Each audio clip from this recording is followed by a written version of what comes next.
nos nations. Tout est dans la Bible. Voyez-vous. Tout est dans la Bible. Souvent les gens limitent la parole de Dieu à la seule croyance en Christ. Tu vois, à la limite, ils prennent ça pour une religion. Non.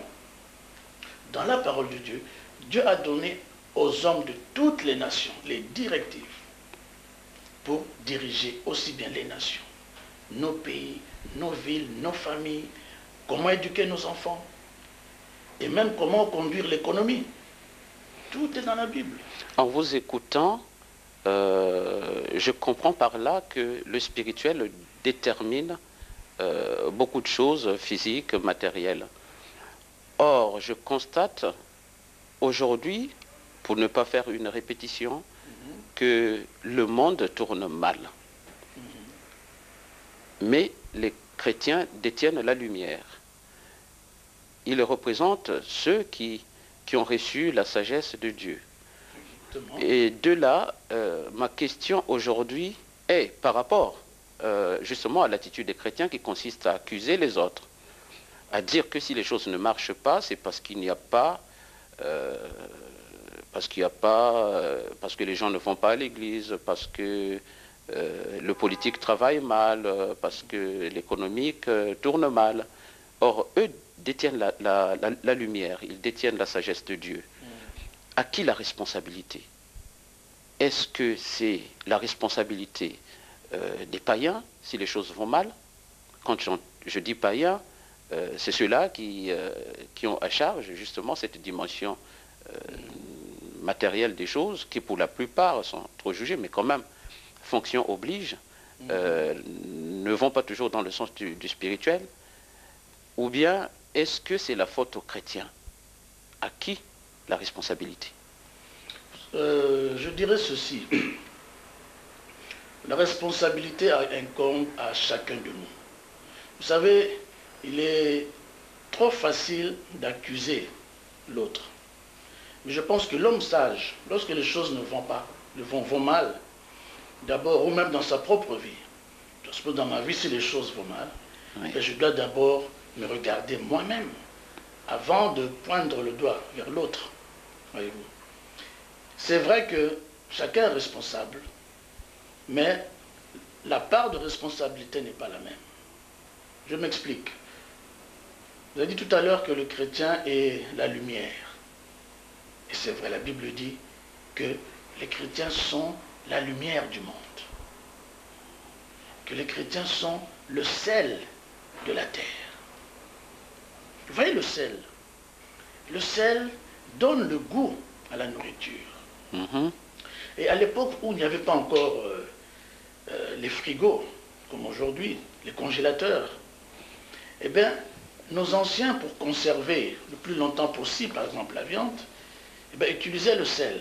Tu vois, ils englobaient la viande dans une couche de sel, puis qu'ils laissaient sécher, afin que la viande se conserve longtemps. Donc le sel avait un rôle pour freiner la dégradation de la nourriture. Voyez-vous. Alors, si on nous compare au sel, c'est-à-dire que ce sont les chrétiens qui devraient mettre le goût à la vie aujourd'hui. C'est-à-dire, lorsque quelqu'un qui est dans la souffrance, dans les problèmes, te rencontre toi, un chrétien, qu'est-ce qu'il doit se dire?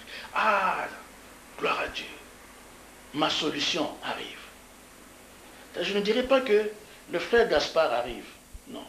Je dis, quand je vois le chrétien, je dis, le frère Gaspard arrive, ma solution arrive. Je dis, le chrétien doit apporter la solution aux autres.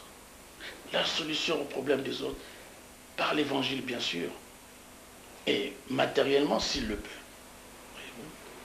Autrement, donc je suis tout dans l'espace pour dire que chacun a sa responsabilité. Le chrétien est aussi la lumière du monde. Quel est le rôle de la lumière? La lumière éloigne les ténèbres, l'obscurité. Or, si nous voyons le monde d'aujourd'hui, le monde d'aujourd'hui est dans une obscurité totale. Obscurité spirituelle, je veux dire. Parce que la Bible même dit que dans la fin des temps, hommes seront égoïstes, amis de l'argent. Les enfants seront rebelles à leurs parents. Les hommes seront irrespectueux. Donc, à tel point que même on appellera le mal bien et le bien mal. C'est ce qui arrive de nos jours. Voyez-vous. Le plus souvent, ceux qui sont en vedette dans nos télévisions, dans nos journaux, eh c'est les gens qui font plutôt des mauvaises choses. Voyez-vous. Donc le monde est dans une obscurité spirituelle totale. Et le rôle du chrétien, c'est justement, comme il est la lumière, c'est d'éloigner ces ténèbres par la prédication de l'évangile. Et non seulement la prédication, mais aussi par nos comportements, par nos attitudes. Voyez-vous. Parce que Christ a dit une chose, il dit, aimez-vous les uns les autres. C'est par cela qu'on reconnaîtra que vous êtes à moi, à Christ, en vous aimant les uns les autres. Or, l'amour ne fait point du mal à l'autre. L'amour supporte l'autre. L'amour excuse tout. L'amour pardonne tout. Donc, le chrétien qui a cet amour de Christ en lui, dans Romains 5, verset 5, il dit que Dieu a mis dans nos cœurs son amour par le Saint-Esprit. Voyez-vous que le Saint-Esprit revient toujours. L'homme ne peut rien faire de lui-même. L'amour que le Saint-Esprit met en nous me permet d'aimer même mon ennemi, même mon adversaire. Voyez-vous. Mais de moi-même, je ne pourrais pas. Voyez-vous. Alors, ça c'est la responsabilité du chrétien, de l'Église. Mais le païen aussi a aussi sa responsabilité. Parce que le païen, en refusant la parole de Dieu, le païen, en refusant de croire en Christ, eh bien, non seulement il se condamne lui-même, mais il condamne aussi la nation. Parce que la Bible dit, heureuse la nation dont l'Éternel est Dieu. Alors si nous voulons que notre nation soit heureuse, eh bien que cette nation ait pour Dieu l'Éternel. L'Éternel. Donc voyez-vous que la responsabilité n'incombe pas à Dieu. Dieu nous a tout donné. Mais c'est nous les hommes qui ne voulons pas obéir à la parole de Dieu. Qui ne voulons pas obéir aux recommandations du Seigneur. Et lorsqu'on n'obéit pas, on en subit la conséquence. Dieu a dit à Israël, je mets Israël, son peuple, il dit, j'ai mis devant vous deux chemins, la vie ou la mort, la bénédiction et la malédiction. Si vous obéissez à mes recommandations, à mes lois, etc., eh bien, vous aurez la vie. Si vous n'obéissez pas, voilà ce qui va vous arriver. Dieu l'a dit par avance aux hommes.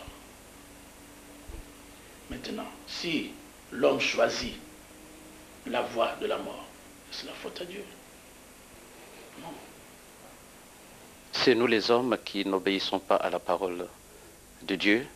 Exactement. Et nous en subissons les conséquences. Exactement. Merci pour votre présence. Merci pour votre message. J'espère qu'il sera entendu par ceux qui nous écoutent.